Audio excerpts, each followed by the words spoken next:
What if a quiet stroll through a night market turned into a moment that changed everything? Chuck Norris and Steven Seagal weren't looking for trouble. They'd just wrapped up a charity event, two old friends grabbing a late-night bite. But then, they saw him. A young boy, silent, shaking, and making a small, hidden gesture that screamed for help to anyone who knew what it meant. Most people would have walked past, but not them. What started as a normal night became a rescue mission, one that would expose a chilling network hiding in plain sight. Would you have seen the signs? Stick around to see how two men changed the lives of children who had nearly been forgotten. And hey, if this story hits you like it hit us, don't forget to like, subscribe, and tap that bell icon. We've got more real, powerful stories coming your way. The city hadn't gone to sleep, not here. The streets near the night market were buzzing, voices mixed with the clatter of grill pans, motorcycle engines, and music blaring from a cheap speaker. Someone hung over a noodle cart.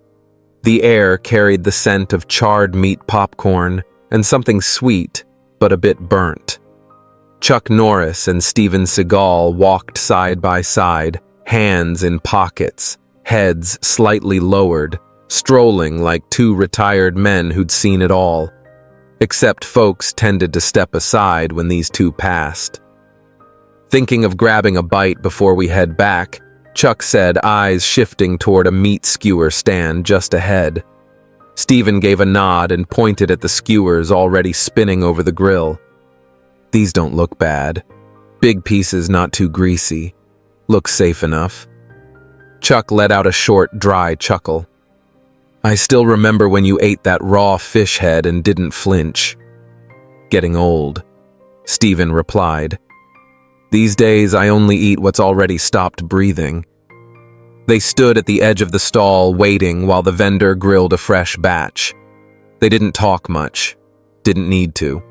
Years of friendship had settled into silence that didn't feel heavy.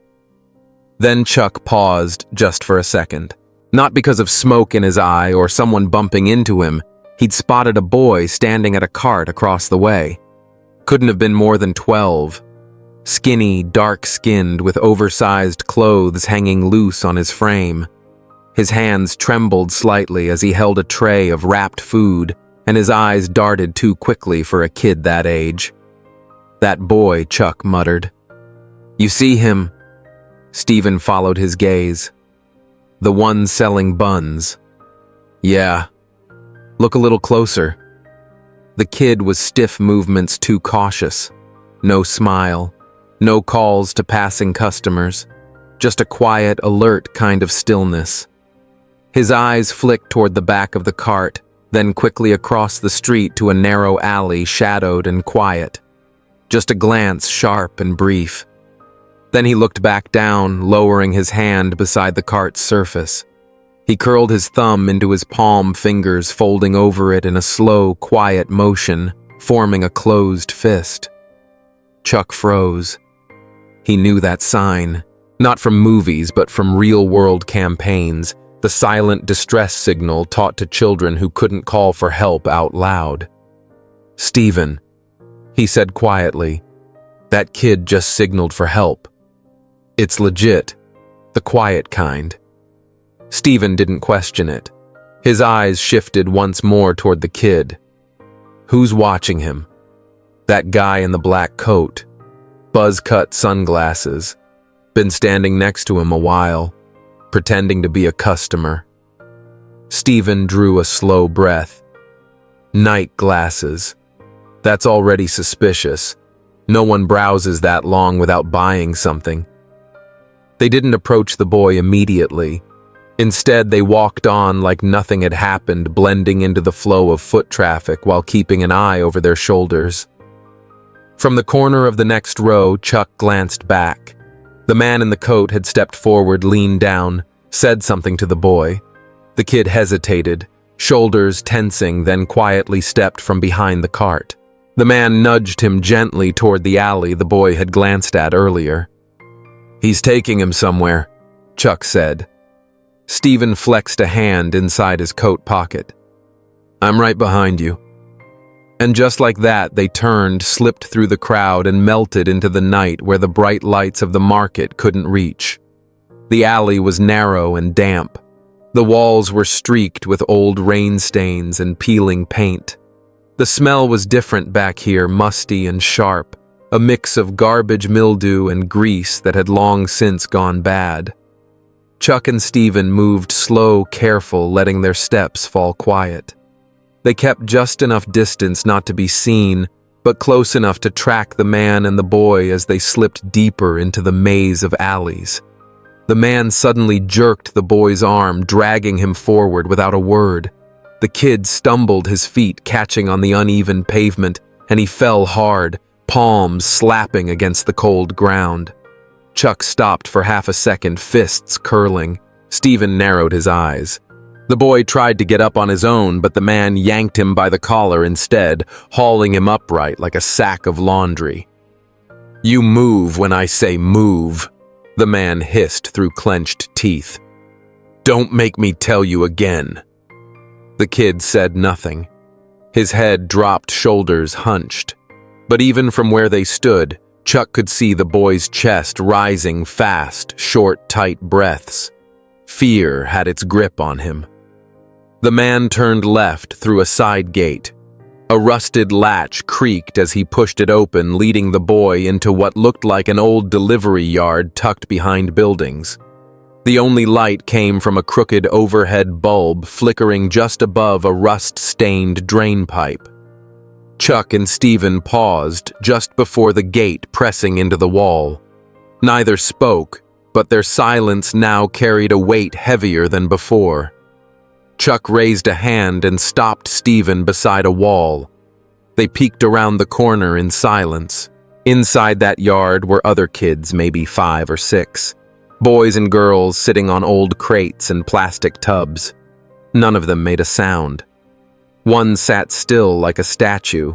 Another stared blankly at his shoes.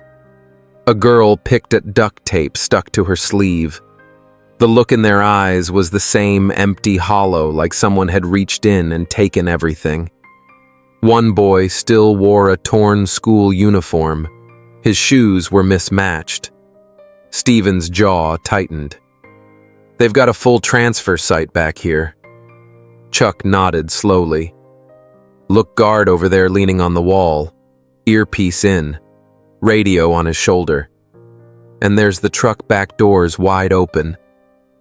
"This isn't random," Steven muttered. "They're organized. Looks like they're loading up. Then we don't have long." Chuck scanned the yard quickly, judging distance and layout. "I'll take the roof. Get a view from above. You swing wide around the side, get close to the truck." Steven gave a single nod, no questions asked. They moved in opposite directions, fluid, efficient. Chuck climbed a stack of crates up to a low, corrugated roof. From there, he lay flat and peered down across the yard. There were 3 adult men below, plus one woman who seemed to be watching the alley entrance. One man had a clipboard. Every time he read a name, a child stepped forward, slow and silent, like walking through mud. They moved with the kind of obedience that didn't come from discipline. It came from fear. Chuck spoke softly into his earpiece. "They're moving now. Kids are getting called by name." Steven's voice came back. "Waiting on your call." Chuck's eyes searched the group. Near the edge of the yard stood the same boy from the skewer cart. His arms were crossed tight over his chest. He looked up for a moment, just long enough to find Chuck. Their eyes locked. Chuck gave him the smallest nod. And the boy didn't flinch. He just stood a little straighter. Something inside Chuck coiled tight like a rope pulled to its limit. He watched as the man with the clipboard called another name. A small girl couldn't have been more than 8 walked toward the truck. She didn't cry. That made it worse. Chuck's grip on the rooftop edge tightened. Something inside Chuck coiled tight like a rope pulled to its limit. He watched as the man with the clipboard called another name. A small girl, couldn't have been more than 8, walked toward the truck. She didn't cry. That made it worse. Chuck's grip on the rooftop edge tightened. He wasn't sure what it was, maybe the way she moved small steps like her legs couldn't trust the ground anymore. Maybe it was how she kept her eyes down, afraid to see who was watching. But something about her, it just burned. And Chuck had felt enough pain in life to know when it was time to act. His voice crackled softly in the earpiece. "I'm going in." From below, Steven answered with 2 words. "With you." The moment clicked into place. Just as the man beside the girl reached out to shove her toward the truck's rear step, Steven moved. No warning, no sound. He came in from the shadows like smoke through a crack, smooth, quiet, unstoppable. Before the man could even turn his head, Steven's arm wrapped around his wrist, pulling him off balance. With a single shift in weight and a flick of the hip, he brought the man down hard. The guy's back hit the gravel with a dull thud.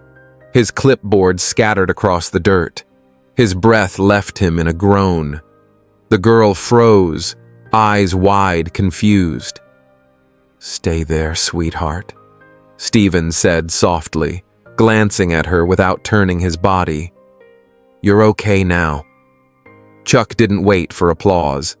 He was already in the air boots, leaving the edge of the roof. He landed hard but steady, just a few feet behind another man who was fumbling with the truck's ignition. The guy never saw it coming. Chuck stepped in and swung his right leg in a tight arc, catching the man in the ribs with the heel of his boot. The man dropped sideways, crashing against the door, and the keys flew from his hand, landing somewhere under the truck. He grunted, trying to push up, but Chuck was already on him, pressing one knee down on his back, keeping him pinned. The sound of motion cracked through the yard, now scraping feet, muffled cries, metal clanking against metal. The kids, startled by the sudden chaos, scattered toward the corners. Some ducked behind crates, others clung to each other like lifelines. Steven caught the next one fast, a thug rushing in from behind the van, blade in hand. The guy lunged, but Steven turned, stepped sideways, grabbed the attacker's wrist, and twisted. The knife clattered to the ground. A single punch, short, controlled, sent the man to the dirt, gasping. Chuck, catching his breath, scanned the yard. He spotted the boy, the one from the food cart, huddled behind a stack of tires. Eyes still locked on Chuck like he was the only thing tethering him to safety. "You're all right," Chuck said, voice low but steady. "Stay right there." The boy gave a tiny nod. The yard was unraveling fast now. One of the thugs yelled something sharp, panicked. A second later, another man ran toward the truck, waving his arms. Chuck turned just in time to catch him across the chest with a straight-arm shove, sending him crashing into the side panel with a hollow thud. Steven moved toward the cab. The truck engine sputtered. It had been left running earlier. A different man, a driver, maybe, jumped into the seat and tried to pull away. Steven grabbed the doorframe with both hands and planted his boots. The truck groaned forward half a foot, then stopped. Steven's arms held firm. He leaned in and shouted, "Turn it off!" The man inside reached for the gear shift. Steven reached faster, slamming the door open into the driver's chest, knocking him out of the seat and halfway into the gravel below. He didn't get back up. Chuck turned back toward the kids. Back corner, he called out, voice louder now. "Everyone get back and stay low." They listened. The chaos was in full swing. Screams, clanging steel-heavy boots, scrambling across the cracked pavement. It could have turned to bloodshed in seconds. But these weren't just 2 men with fists. These were 2 men who had seen real fights, real darkness. And they didn't need noise to win. It wasn't over. Not yet. Out of the shadows near the loading dock, the ringleader appeared, lean, sharp-jawed eyes darting like a cornered rat. He wasn't like the others. He didn't fight. He calculated, and he moved fast. Before Chuck could shout, the man lunged toward the smallest boy in the group, the one barely standing, knees trembling. He yanked the boy up by the collar and pulled him close, one arm locking around the kid's chest. The other hand, it held a gun. "Don't move." The man barked, voice tight and wild. "Back off. You move. He dies." Chuck stopped cold. Steven had already dropped behind a stack of crates, eyes locked on the barrel of that gun. His muscles didn't twitch. Not yet. The man stepped back toward the western alley, dragging the boy with him, using his weight to shield himself. "I swear to God," the man growled, "I'll do it. Don't push me." Chuck's voice was calm, low, firm. "Look at the kid, man. Really look. He's got nothing to do with your choices." The man didn't reply. Chuck stepped forward, slow hands just a little raised. "You want to run, fine. But dragging that boy won't buy you time. It'll just bury you deeper. I said stay back." Steven stayed out of sight, moving quiet as breath slipping around the side through a narrow break in the wall. One step at a time. The gunman never saw him. Chuck kept talking, not to stall, but to reach something deeper. "You got 100 bad choices behind you. But right now, you got one chance to do the right thing. Let him go." The man's arm tightened around the boy, but his eyes shifted, just slightly. A flicker of something, doubt, maybe fear. It was enough. In that split second, Steven moved. He didn't shout, didn't hesitate. He came in low and tight, fast like lightning, but not wild. Just behind the man, arms extended, both hands locking around the wrist that held the gun. The man spun instinctively and pulled the trigger. The shot cracked through the alley, loud as thunder in a bottle. It tore into the air, missed Steven by inches, and hit the bricks somewhere over Chuck's shoulder, sending dust and a sharp echo into the night. But Steven held on. He twisted the man's wrist with practiced pressure, not once but twice, a short snap, followed by a deep, painful crank, and the gun clattered to the ground. Chuck had already lunged, heart pounding, blood hot. He dove past them, yanked the boy by the collar of his shirt, and pulled him away, turning his own body to shield the kid from anything that might follow. Another shot, another crack. This one came from the ground, the gunman trying to reach the weapon with his free hand. Steven kicked it away hard. The weapon bounced across the dirt, spun once, and dropped under a pile of crates. The man growled and threw an elbow back, catching Steven in the ribs, but Steven didn't budge. He dropped his weight low, then drove the man face first into the dirt, his forearm pressing hard across the back of the neck.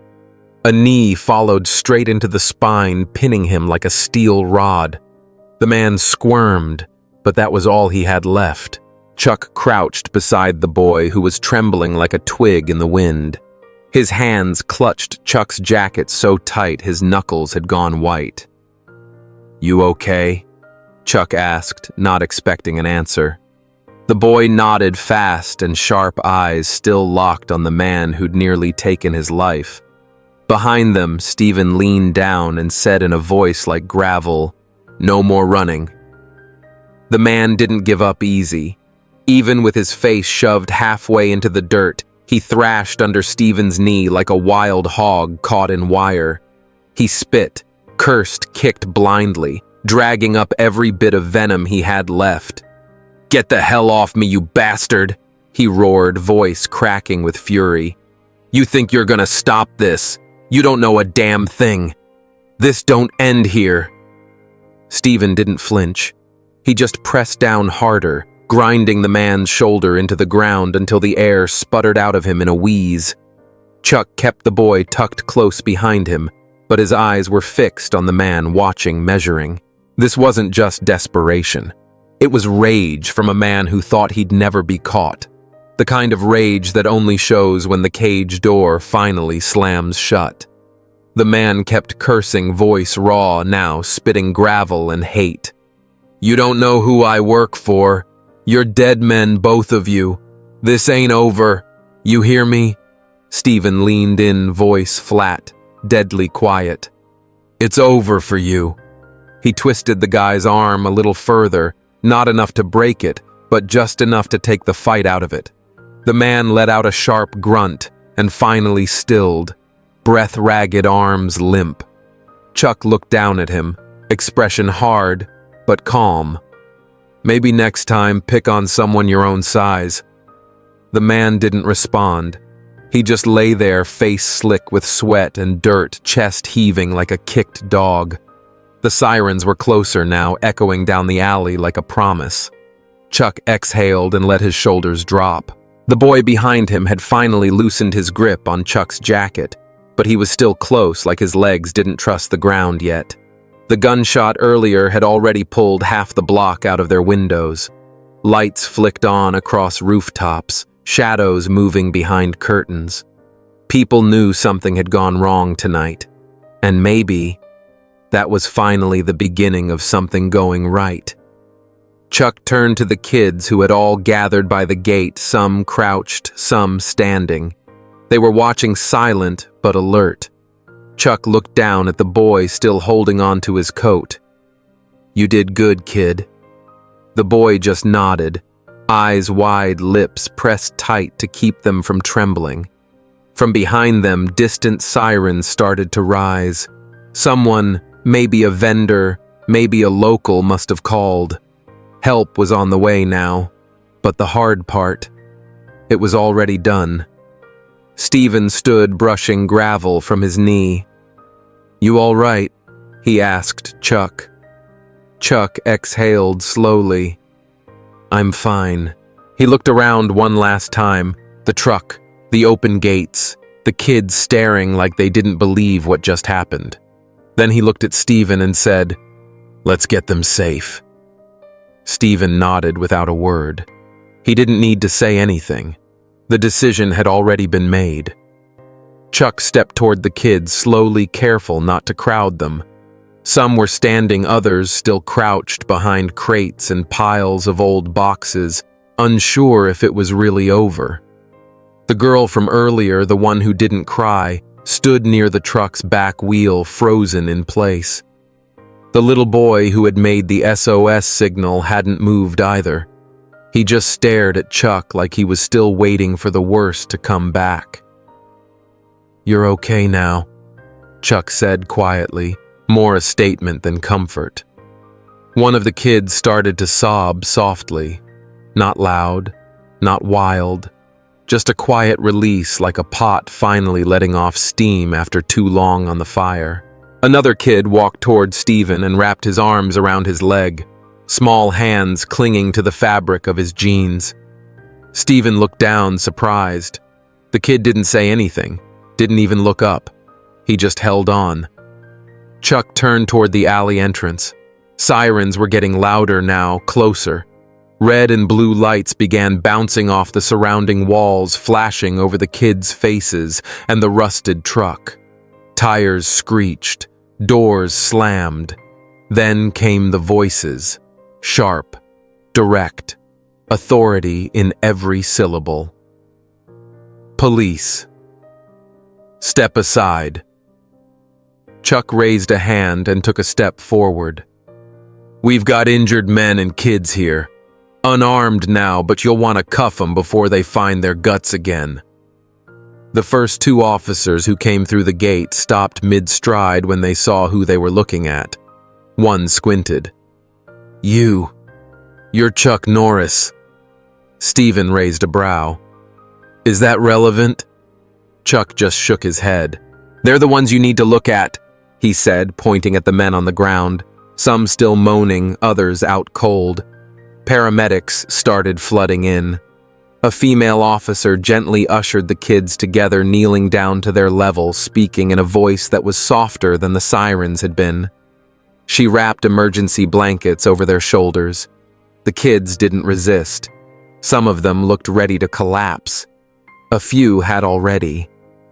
The little boy who had sent the hand signal. He hadn't moved much, but when Chuck knelt in front of him, he finally blinked. "I saw you," Chuck said. "Back there at the cart. You were smart." The boy's lip trembled. His voice came out barely above a whisper. "I didn't think anyone would notice." "I did," Chuck said. "That's all it took." The boy leaned forward and hugged him. It was quick, awkward even, but firm. He didn't say anything else. Steven stood nearby, arms crossed, his face calm, but his eyes softer than usual. A detective, older guy, maybe in his late 50s, walked up with a notepad and a tired look on his face. "We got a vendor's call. Said there was yelling, metal banging, thought it was a robbery. We show up to find you two taking down a full ring of traffickers in a delivery yard." He glanced around, taking in the scene. Chuck stood up slowly. They were loading up, moving the kids out. The detective looked over at one of the suspects being hauled off. "That one with the clipboard, he's on our radar. We've been tracking disappearances for months. Didn't think it'd end in an alley behind a skewer cart." Steven nodded.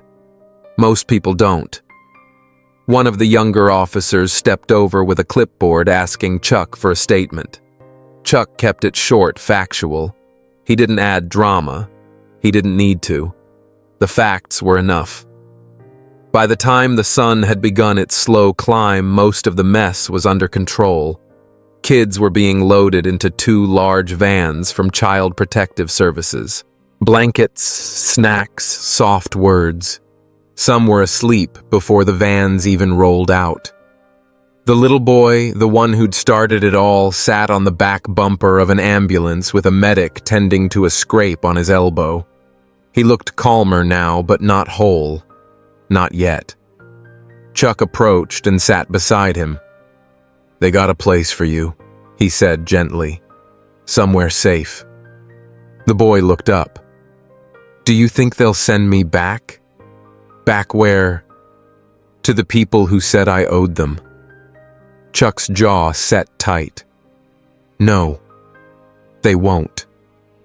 The boy's eyes welled up, but he didn't cry. He just nodded. Steven came over and crouched down beside him. Without saying a word, he put a hand on the boy's shoulder. A squeeze, not too firm, not too soft. Just enough to say, "You're not alone." Later that morning, Chuck stood near the edge of the alley, watching the last of the suspects get pushed into the back of a patrol car. The detective walked over again. "You know," he said, flipping his notebook closed, "this could have gone bad in 100 ways. You two stopped it clean. Hell of a thing." Chuck didn't smile. "We just did what anyone should do." The detective chuckled. "That ain't true. Most folks look the other way." Chuck looked at the children being driven off. "That's the problem." Not long after, Chuck and Steven met with the CPS director and a local nonprofit rep. They didn't say much, but they left a check. Not small. Enough to help keep those kids in housing, help them back to school, get therapy, food, uniforms, whatever they needed. As they walked back toward the lot where they'd parked hours earlier, a voice called out behind them. It was the boy. He ran up, hand closed around something. He looked at Chuck, then opened his palm. It was a bracelet, handmade thin with colored string woven tight. He held it out. "I made it while we were waiting," he said. "I want you to have it." Chuck reached out, took it gently, and slipped it on his wrist. "You sure?" The boy nodded. "I don't think I'd be here if it weren't for you." Chuck smiled, small, quiet. "You hang in there. You're tougher than you think." Steven nodded to the boy, gave a short bow of his head, and in that silent exchange, They all knew something had changed. This wasn't just about fighting. It was about saving something that mattered. A few days after the final arrests, the chief called. "Don't hang up," he said, half joking. "I'm not asking you to join the force." Chuck smiled, leaned back in his kitchen chair. "You couldn't afford me. I believe that. But I'd like to see you and Seagal down at City Hall. Something's going on. It's not a press circus, I promise." Chuck didn't care for attention, and Steven even less. But this wasn't about pride. That Friday they showed up. No suits, no shine, just clean shirts and worn jackets. The kind of clothes that said we're here, but we didn't ask for it. They sat near the back at first among the officers, social workers, and case staff. The hall wasn't crowded, but it was full of the right people, folks who'd been part of it from the ground up. The mayor stood at the podium, middle-aged, plain-spoken, and kept the speech short. He didn't sugarcoat things. Talked about the kids, about how easy it is for bad things to grow when no one's looking too close, and about how two men out on a walk decided not to ignore something that didn't sit right. When the mayor called their names, Chuck glanced at Steven. The man gave a slight shrug like, "Well, let's get it over with." They stepped forward. Applause rose, not loud, but strong. From cops who'd chased leads at 3 a.m., from nurses who'd patched up kids too scared to talk, from detectives who knew how rare it was for a case like this to even break open, let alone shut down clean. No big medals, no photo ops, just a plaque simple and solid, presented to Chuck Norris and Steven Seagal for bravery in action and for reminding us what it means to pay attention. Chuck held it in his hands for a long second, said nothing, then gave a small nod. Steven shook the mayor's hand. "We didn't plan on being heroes," he said. "Just didn't like what we saw." After the meeting, a few folks came by to thank them. One officer handed Chuck a small, sealed envelope. Inside was a drawing, crayon on thin paper, a picture of two tall men standing in front of a bunch of kids. The sun was out. Everyone was smiling. It was signed, "From Benny." Chuck recognized the name. The boy who had made the hand signal. The kid who'd started all of it. Steven glanced over Chuck's shoulder and smiled barely. "Frame that," he said. "Better than the plaque." Chuck did. They didn't stick around for interviews. Quietly slipped out through a side door back onto the sidewalk. The city kept moving around them, traffic noise, strangers going on with their lives. "You think it's really done?" Steven asked as they walked back toward the lot. Chuck took a moment. "For some of them, yeah." They passed a newsstand with the day's paper tiny headline, "Lower Corner Child Trafficking Ring Shut Down." No names, no photos, just a win that didn't make the front page. And that was just fine. Chuck stopped walking for a moment, looking down the street, hands deep in his coat pockets. "It started with one kid," he said. "One small hand signal. If we'd blinked, we'd have missed it." Steven looked forward. "Then we don't blink." Chuck gave a small nod and they kept walking. Nothing flashy, nothing loud. But their eyes were open. Always would be. It had been a few weeks since that night. Life moved on. Crowds came and went. Vendors grilled meat and poured drinks like always. Music played again through worn speakers and the market lights buzzed back to life every evening like nothing had happened. But Chuck and Steven came back not to chase, not to fight, but to make sure. To be certain that no one was being forgotten. They moved through the crowd without rush. Their eyes scanned differently now. They watched the edges, the quiet corners, the faces behind the carts. They'd learned to see what others missed.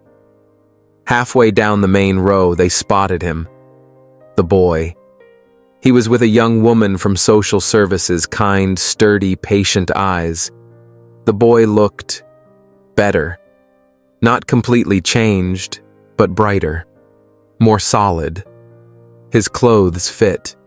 His face had color. And his eyes weren't searching for exits anymore. When he saw Chuck and Steven, he smiled, ran toward them. Mr. Chuck. Mr. Steven. Chuck bent a little, catching him in a brief hug. Steven just gave him a look that said more than words. The boy pulled his sleeve back, showing another bracelet. Different colors this time. I made more, he said proudly. I'm teaching the other kids how. Some of them are really good at it. Steven smiled, rare but genuine. Chuck placed a hand on the boy's shoulder. I heard you're starting classes. Yeah, and I'm gonna do karate too. My counselor said it's good for confidence. Smart counselor, Steven said. The boy looked down, then back up. You think, one day, I could do what you guys do. Help people. Chuck didn't hesitate. You already did. The boy stood a little straighter after that. He gave them one last hug, quick, tight, and ran back to the social worker. She waved, mouthed thank you, then led him off toward the other side of the market. Chuck and Steven watched him disappear into the crowd. For a moment they stood still. The lights of the market flickered on again as the sun dipped behind the buildings. The air filled with the familiar smell of food, the sounds of laughter, the hum of evening picking up speed. Chuck turned to Steven. Feels different now. Steven nodded. It is. They didn't need to say more, because they both knew if another hand ever curled into a fist in the dark, if another silent signal ever came again, they'd see it. And they'd be there. Every damn time. And that's where the story ends for now. But I want us to sit with this a minute. Not just because it was packed with action, or because Chuck and Steven kicked some serious tail. It's because what they chose to do matters. This wasn't about glory. They didn't wait for cameras or applause. They acted when something felt wrong, when one scared little kid made a silent signal that could have been missed by anyone not paying attention. That's what makes this story powerful. It reminds us how evil often hides in plain sight, and how it takes ordinary courage to bring light into that kind of darkness. And man, those kids. Can you imagine the strength it took for that boy to signal for help? That little act sparked a chain reaction that brought down a whole operation. Sometimes the smallest voices start the loudest changes. I think stories like this remind us to protect what's good, to stand up for the ones who can't, and to celebrate the real-life heroes, whether they wear badges, boots, or just care enough to stop and help a child in need. So now I want to hear your voice. Drop a comment below what moment hit you the hardest, and what would you have done in Chuck or Steven's place? Let's talk about it. Let's honor the people who protect kids, and maybe become a little more like them ourselves. If you felt something today, share this with someone who needs to hear it. And as always, stay sharp, stay kind, and don't blink when someone needs you. Thanks for sticking with me, friend. See you in the next one.